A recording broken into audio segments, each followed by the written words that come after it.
बात है 1947-48 की।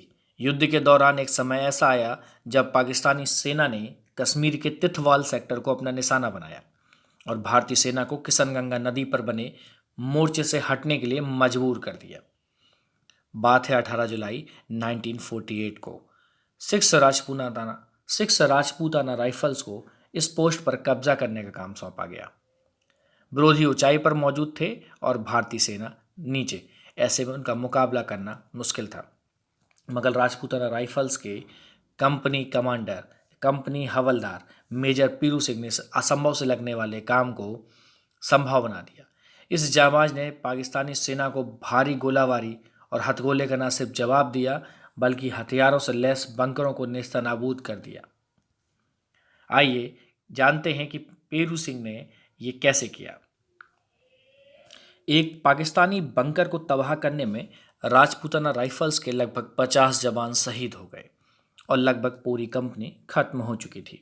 इसके बाद भी पीरू सिंह वापस नहीं मुड़े और 3 ग्रेनेड झेलते हुए खून से लथपथ दूसरे बंकर की ओर बढ़े और अपनी बंदूक के चाकू से 6 पाकिस्तानी सैनिकों को मौत के घाट उतार दिया और उस बंकर को जीत लिया।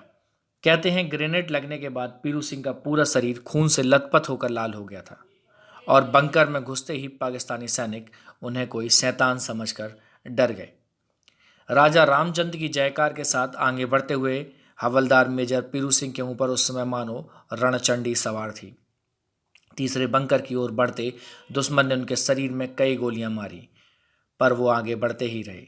तभी तीसरे बंकर में घुसकर राइफल के चाकू से कई सैनिकों को मारा और विस्फोट कर दिया और इस तरह टीठवाल पर तिरंगा लहराया। 18 जुलाई 1948 को कश्मीर में ग्रेनेड विस्फोटों के पहले बाकी टाकी पर पीरू सिंह की अंतिम आवाज थी, राजा रामचंद्र की जय। भारत सरकार ने इस अभूतपूर्व शौर्य और पराक्रम के लिए हवलदार मेजर पीरू सिंह को परमवीर चक्र से सम्मानित किया और यह राजपूताना राइफल्स को मिलने वाला पहला परमवीर चक्र भी था। पीरू सिंह वैसे तो 20 मई 1918 को राजस्थान के एक बेरी गांव में रहने वाले लाल सिंह के घर पैदा हुए। अपने 7 भाई बहनों में सबसे छोटे पीरू को बचपन से ही पढ़ाई पसंद नहीं थी। छोटी उम्र का उनका एक किस्सा खासा मशहूर है। स्कूली दिनों में एक दिन उनका अपने क्लासमेट से झगड़ा हो गया। शिकायत मास्टर साहब के पास पहुंची तो पीरू को तलब किया गया, मतलब बुलाया गया। डांट के साथ उन्हें समझाया गया कि आगे से वह ऐसा ना करें। पीरू को अपने मास्टर साहब का डांटना कितना बुरा लगा, आपको इसी से समझा जा सकता है कि वह पीरू के स्कूल का आखिरी दिन था। आगे वह वापस कभी स्कूल नहीं गए।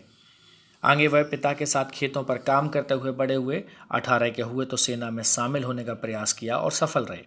20 मई 1936 का दिन पीरू सिंह के लिए खुशियां लेकर आया। दरअसल इसी दिन पीरू को झेलम में एक पंजाब रेजिमेंट की 10वीं बटालियन का हिस्सा बनाया गया।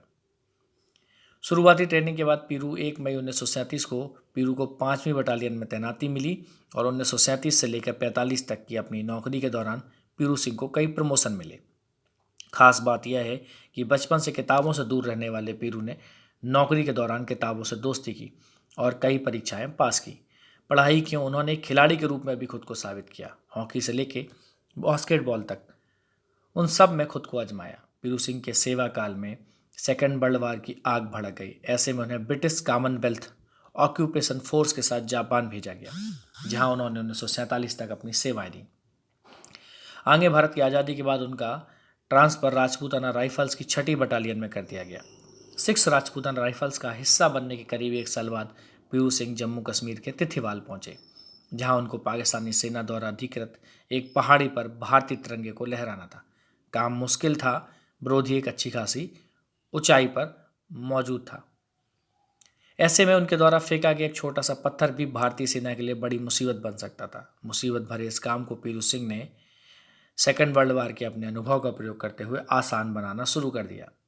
आगे उन्होंने योजनाबद्ध तरीके से न सिर्फ दुश्मन से लोहा लिया, बल्कि एक एक करके उनकी कई चौकियां भी तबाह कर दी। इस दौरान विरोधियों ने उन पर भारी गोलाबारी की और बड़ी मात्रा में हथगोले फेंके।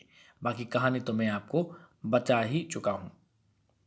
तो उम्मीद करते हैं कि अगर आपको पीरू सिंह पर बनी हुई एक छोटी सी डॉक्यूमेंट्री पसंद आई हो तो इसे चैनल को लाइक करें, डॉक्यूमेंट्री को शेयर करें और चैनल को सब्सक्राइब करना बिल्कुल ना भूलें। नमस्कार, जय हिंद।